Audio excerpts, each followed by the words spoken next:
కార్యకారణ సిద్ధాంతం అండి, cause and effect theory. Indian ఫిలాసఫీలో అంటే మన భారతీయ తత్వశాస్త్రంలోని ఆయుపట్టు లాంటి విషయం అన్నమాట. ఇది కనుక తెలిసిందనుకోండి, అసలు మనం ఈ భూమి మీదకి ఎందుకు వచ్చాము, మన మూలం ఏంటి, ఏ పర్పస్ కోసం వచ్చాము అన్న విషయం తెలిసిపోతుందండి.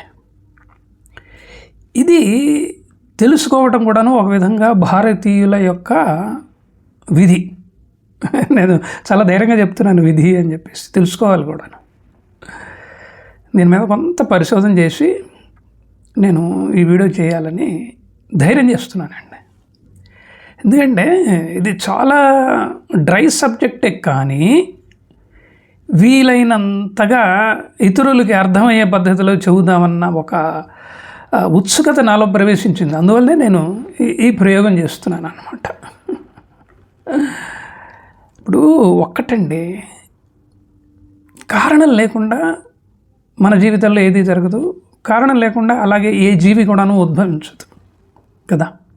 అట్లాగే కారణం లేకుండా మన జీవితంలో జీవులు కానీ, వ్యక్తులు కానీ, వ్యవస్థలు కానీ ప్రవేశించమండి. మనం ఏదో అలా జీవితం గడిచిపోతుందని అనుకుంటాం, కానీ మన జీవితంలో ప్రవేశించే ప్రతి వస్తువు ప్రయాణం ఉన్నా లేకపోయినా అవి మన జీవితంలో ఒక కారణాన్ని ఉద్దేశించే వచ్చేస్తాయండి. ఒక విధంగా చెప్పాలి అంటే పెడతాయి. అంటే లౌకికంగా కూడాను మనం రెగ్యులర్గా ఏం చేస్తామండి, ఏ పని చేయాలన్నా ముందు ప్రయోజనం ఆశిస్తాంగా. ప్రయోజనం లేకపోతే అసలు మనం ఎందుకు వెళ్తాం ఆ పని జోలికి? మనం వెళ్ళం కదా, అది పెద్ద టైం వేస్ట్ అని భావిస్తాం కదా.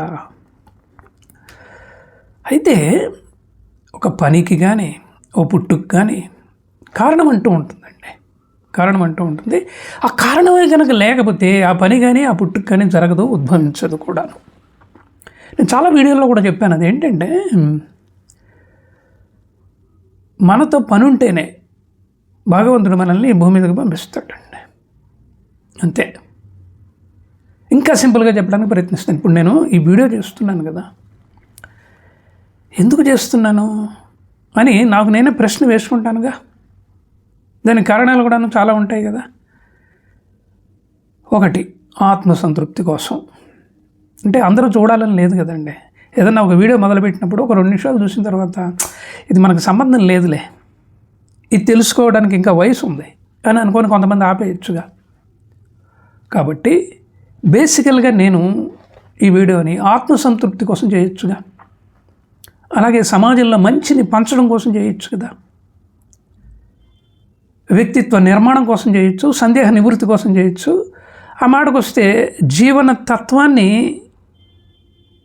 ఇతరులకి చెప్పే విషయంలో కూడాను నేను ఈ సాహసం చేయొచ్చు. కాబట్టి ఊరికినే అలా చేస్తే ఉపయోగం ఏముంటుంది చెప్పండి, అసలు దాంట్లో కిక్ ఉండదు కూడాను. సో ఓ ప్రయోజనం కోసం మనం పని చేస్తాం. అయితే విచిత్రం ఏంటంటే, ఒక్కొక్కసారి ఏ ప్రయోజనం గురించి ఆశించి మనం పని మొదలు పెడతామో, లేకపోతే పని పూర్తి చేస్తామో, ఆ ప్రయోజనం కలగచ్చు, కలగకపోవచ్చు. ఒక్కోసారి అనుకున్న దానికంటే ఎక్కువ ప్రయోజనం కలుగుతుంది మనకి. అప్పుడు మెల్లమెల్లగా తత్వం బోధపడుతూ ఉంటుంది. అదండి. ఒక్కొక్కసారి అనిపిస్తూ ఉంటుంది, అసలు నేను ఎలా మొదలుపెట్టాను, చివరికి నేను ఎక్కడ తేలాను అని చెప్పేసి. ఒక్కోసారి చాలా మనం ఊహించిన దానికంటే గొప్ప సంతృప్తి కలుగుతుందండి ఆ ఫలితం వచ్చిన తర్వాత కానీ, విజయం వచ్చిన తర్వాత కానీ. అప్పుడు అనుకుంటాం, అబ్బా ఏది మన చేతిలో ఉండదు కదా, అసలు ఉంది అని అనుకోవడం భ్రమే కదా అని అనుకుంటూ ఉంటామండి. అయితే మనం ఒప్పుకున్నా ఒప్పుకోకపోయినా ఒక్కటి మటుకు నిజమండి. ఇప్పుడు మనము నివసించే ఈ భూమి అనే గ్రహం ఉంది కదా, ఈ గ్రహమే కాదు, ఆ మాటకు వస్తే ఏ గ్రహం మీదనైనా సరే ఏదన్నా ఏర్పాటు కనుక ఉంటే అసలు ఉందో లేదో తెలియదు. మన భూమి మీద అయితే రకరకాల ఏర్పాట్లు ఉన్నాయి కదా, ప్రకృతి ఉంది, చెట్లు చేమలు ఉన్నాయి, జీవులు ఉన్నారు, మానవాళి ఉంది, అంతా ఉంది కదండి. కాబట్టి మనం నివసించే ఈ భూగ్రహమే కాదు, ఏ గ్రహం మీద ఏ ఏర్పాటు జరిగినా, అంటే ఏ సృష్టి జరిగినా దానికి మూలం వచ్చేసి విశ్వం అండి. మరి ఉపనిషత్తులు వేదాలు ఏం చెప్పాయి? విశ్వం పాంచభౌతికం అని చెప్పాయి కదా. ఇప్పుడు మనం ఉంటున్న ఈ భూమిని గనక తీసుకున్నట్లయితే విశ్వం ఎటు పాంచభౌతికమే, ఇంకా వేరే ఒపీనియన్ని మనం పెట్టుకోవడానికి వీల్లేదు. మరి ఈ భూమి మీద ఉన్న సృష్టి కూడా పాంచభౌతికమే కదా. ఇది నేను అన్న మాట కాదు కదా, శాస్త్రం చెప్పింది, ఉపనిషత్తులు చెప్పాయి, వేదాలు చెప్పాయి. ఆ మాటకు వస్తే మహాజ్ఞానులు కూడా చెప్పారు. ఇది మనం ఒప్పుకున్నా ఒప్పుకోపోయినా ఒక గొప్ప నిజం అండి. ఇక్కడ ఐన్స్టీన్ ఒక అద్భుతమైన మాట అంటాడు. నేను 1-2 సార్లు చెప్పాను కూడా. ఐన్స్టీన్ ఎంత గొప్ప శాస్త్రజ్ఞుడో అంతకంటే గొప్ప తాత్వికవేత్త కూడాను.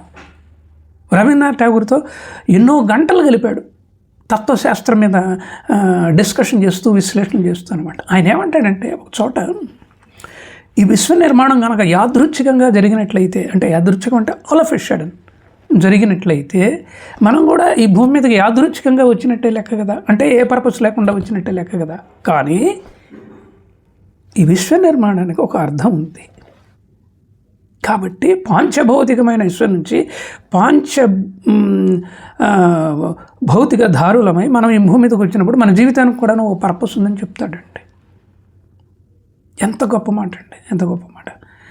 దీనికి జోడింపుగా ఇంకొక వాక్యం ఉంది, అది నేను అక్కడ చూశాను. అదేంటంటే, a baby is God's opinion that world should go on. అంటే ఈ భూమి మీదకి వచ్చే ప్రతి పసి బిడ్డ కూడాను ఓ పర్పస్ కోసమే పంపించబడుతుంది. భగవంతుని ప్రణాళికలో భాగంగా తన వంతుగా ఇతరులతో కలిసి కృషి చేయడానికి మాత్రమే పంపబడుతుంది, అలా వస్తుంది అని. జస్ట్ ఈ విషయాన్ని కాసేపు పక్కన పెడితే, విశ్వం అంతా కూడాను కాస్మాస్తో నిండి ఉందండి. నేను ఈ వాక్యం చదివిన తర్వాత నాకు అనిపించింది, అసలు కాస్మాస్ అంటే ఏమిటనేది నేను ఇంటర్నెట్లో చూశాను.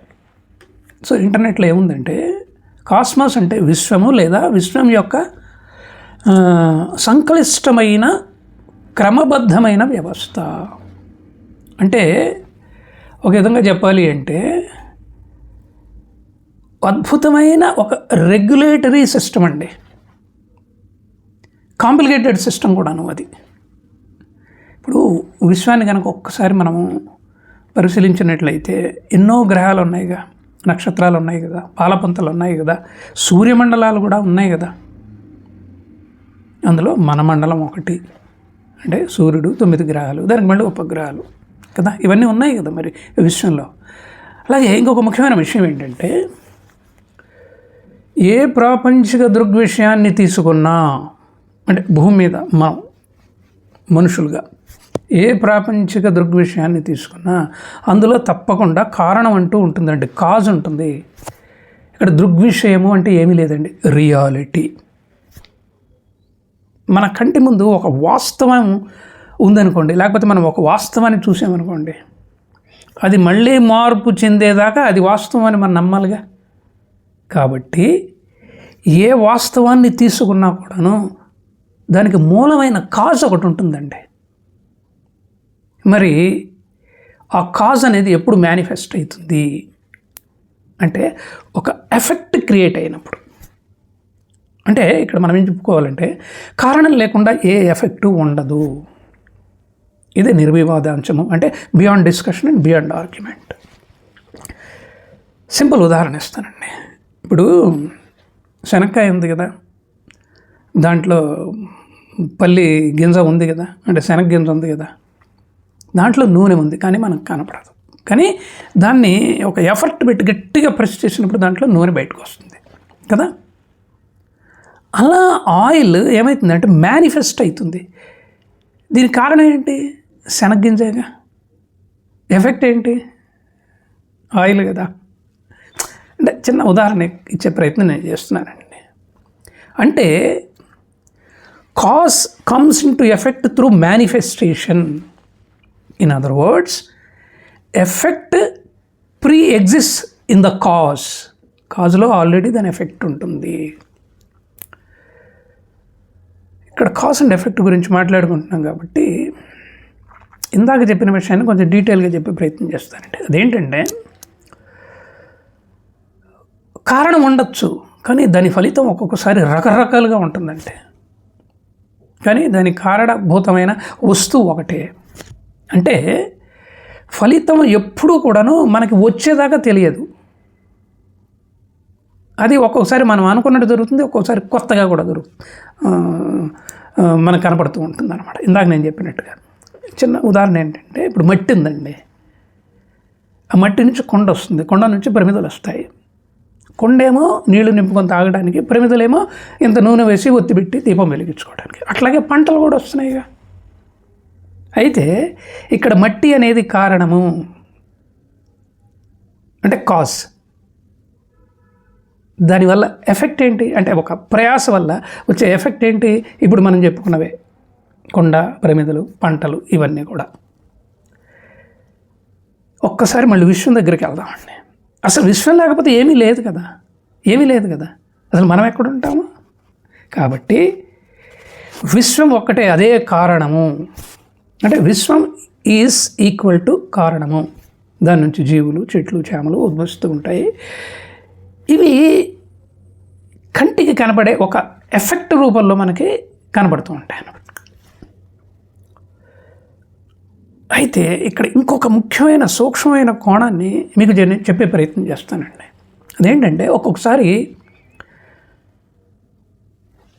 కారణభూతమైన విశ్వం నుంచి ఒక ఎఫెక్ట్ ఫలితంగా, అంటే ఒక ఎఫెక్ట్ ఫలితంగా, ఆ ఎఫెక్ట్లో భాగంగా మనం ఈ భూమికి వచ్చాం కదా జీవిలాగా. అంటే ఒక్కొక్కసారి ఒక్కొక్క వ్యక్తి కూడాను కారణంగా వ్యవహరిస్తాడు. నేను ఎందుకు ఈ విషయాన్ని ఇంత ధైర్యంగా చెప్పగలుగుతున్నానంటే, అతని ఆలోచనలని ఒక ఎఫర్ట్ ద్వారా సమాజంలోకి వదులుతూ ఉంటాడు. ఇప్పుడు నేను వీడియోలు చేస్తున్నట్టుగా ఆ ఆలోచనల్ని ఎంతోమంది రకరకాలుగా పట్టుకుంటారు. వాళ్ళు రకరకాలుగా ప్రభావితం అవుతూ ఉంటారు. దానికి మూలం, కారణం ఎవరో కాదండి. ఆ మాటకు వస్తే పాంచభౌతికమైన విశ్వానికి ప్రతిరూపమైన ఆ పాంచభౌతికమైన వ్యక్తే కదా. అంతే కదా, దీంట్లో కన్ఫ్యూషన్ ఏముంది? అంటే ఈ కారణానికి మూలమైన ఈ వ్యక్తి కూడాను విశ్వం యొక్క లక్షణాలని పుణికిపుచ్చుకుంటాడు. విశ్వం యొక్క లక్షణం ఏంటి? కారణం. అట్లాగే మనిషి కూడాను చాలా విషయాల్లో కారణభూతుడైతూ ఉంటాడండి. అసలు కార్యకారణ సంబంధానికి ఇంతకంటే మంచి ఉదాహరణ ఇవ్వడం చాలా కష్టం. సో ఇప్పుడు చిన్న బేసిక్ స్ట్రక్చర్ దగ్గర మనం వచ్చేద్దాం. కాస్ అంటే ఏంటి? Cause is the reason for something to happen. నేను మళ్ళీ చెప్తాను, cause is the reason for something to happen. Then what is effect? The result or the outcome of that particular cause. అంతే. Cause and ఎఫెక్ట్కి definition ఇదండి. ఎందుకంటే లేదు, పోనీ meaning అనుకోండి, ఇబ్బంది ఏం లేదు. అయితే అద్వైత వేదాంతం ఏం చెబుతుందంటే, ఎందుకంటే వాళ్ళు ఎప్పుడు కూడాను హయ్యర్ ప్లేన్లో ఉంటారు కదా. సో అద్వైత వేదాంతం ఏం చెప్తుందంటే, ultimate cause is the Brahman and that is only the reality and the world is the effect which is ultimately unreal. అంటే ఇక్కడ బ్రహ్మము అంటే విశ్వం అండి. అందుకనే బ్రహ్మము ఒక్కటే అని మనకు ఏదో పాట కూడా ఉంది కదా. అంటే ఏతావత చెప్పేది ఏంటంటే, every effect will have a cause and that the effect is dependent on the cause. అంతే కదా. ఎఫెక్ట్ ఇప్పుడు కూడాను ఆ కారణం మీద ఆధారపడి ఉంటుంది. చిన్న విషయం చెప్తానండి, అది ప్రస్తుతమా నాకు తెలియదు, కానీ నేను చెప్పే ప్రయత్నం చేస్తాను. అదేంటంటే, నిన్న నేను మార్నింగ్ వాక్ చేస్తున్నాను. సడన్గా నా పాదం నొప్పిగా అనిపించిందండి. నేను పెద్ద పట్టించుకోలేదు. తర్వాత మళ్ళీ ఇవాళ మార్నింగ్ వాక్ చేశాను, ఆ నొప్పి లేదు. ఎందుకు లేదో నాకు తెలియదు, కానీ అది శరీరంలో నుంచి వచ్చిన నొప్పే కాబట్టి ఆ శరీరం కూడాను ఒక విధంగా కారణమే కదా. ఆ శరీరమే లేకపోతే నేను ఎక్కడ ఉంటాను, నొప్పి ఎక్కడ ఉంటుంది చెప్పండి. సో కుటుంబం దగ్గరకు వస్తాం. నేను మానవ సంబంధాలను ఎక్కువగా ప్రేమిస్తూ ఉంటాను కదా. సో కుటుంబం దగ్గరకు వస్తే భార్య భర్తకి, భర్త భార్యకి కారణము. అలాగే వీరిద్దరూ కూడాను పిల్లలకి కారణభూతులవుతారు. మళ్ళీ ఈ పిల్లలు కూడాను పిల్లల్ని కంటారు. ఇలా ఏమవుతుందంటే ఈ చక్రం ఇలాగ నడిచిపోతూ ఉంటుందండి. ఇలా నడిచిపోతూ ఉంటుంది. అంటే పునరపి జననం, పునరపి మరణం. అంటే ఒక విధంగా చెప్పాలి అంటే ఈ విశ్వం అనే కారణము, ఈ సృష్టి అనే ఎఫెక్ట్, ఇవన్నీ కూడాను మళ్ళీ పునర్జన్మలకి కారణమవుతాయి. ఇంకా వివరంగా చెప్పడానికి ప్రయత్నిస్తానండి. అదేంటంటే ఒక కారణాన్ని దృష్టిలో పెట్టుకొని ఒక ఎఫర్ట్ ద్వారా ఒక ఎఫెక్ట్ని క్రియేట్ చేసే ప్రయత్నం చేస్తారు. కానీ ఎక్కడో ఆ ఎక్స్పెరిమెంట్ ఫెయిల్ అవుతుంది. అప్పుడు మళ్ళీ మొదటి నుంచి మొదలు పెడతారా లేదా? అంటే ఆ బేసిక్ ప్రిన్సిపల్ అంటే అర్థం చేసుకుని మళ్ళీ మొదలు పెడతారా లేదా? అంటే ఒక్కొక్కసారి ఫెయిల్ కనుక అయితే మళ్ళీ మనం ఎక్కడికి వెళ్తాం? మూలానికి వెళ్ళిపోతాంగా. సో ఇప్పుడు అసలు పాయింట్కి వస్తానండి. అదేంటంటే ఒక వ్యక్తి ఇక్కడ ఆఖరి శ్వాస తీసేసుకున్న తర్వాత, శరీరం ఇక్కడ భూమిలో కలిసిపోయిన తర్వాత ఆత్మ అనేది మళ్ళీ ఎక్కడికి వెళ్ళిపోతుంది? విశ్వాత్మలోకి వెళ్ళిపోతుంది. అంటే మూలంలోకి వెళ్ళిపోతుంది. అంతే కదా? అక్కడ నుంచి మళ్ళీ జన్మ తీసుకుంటుంది. సో కార్యకారణ సంబంధము అంటే ఇందాక నేను అన్నాను కదా, పునరపి మరణం పునరపి జననం అని చెప్పేసి. అయితే కారణాన్ని బట్టే ఫలితం ఉంటుంది. అంటే ఆ కారణం ద్వారానే ఫలితం వస్తుందని మనం చెప్పుకోవాల్సి వస్తుంది. ఒక్కొక్కసారి ఆ కారణం ద్వారా ఫలితం వస్తుంది అన్నది కూడాను చెప్పడం చాలా కష్టమే. ఎందుకంటే విశ్వం అనేది మనం కారణం అనుకున్నాం కదా, విశ్వం నుంచి ఎన్నో ఎఫెక్ట్స్ వస్తూ ఉంటాయి, పోతూ ఉంటాయి. అంటే ఒక విధంగా విశ్వాన్ని కనుక పూర్ణమని కనుక మనం అనుకోగలిగితే మరి 360 కోణాలు ఉంటాయి కదా దాంట్లో.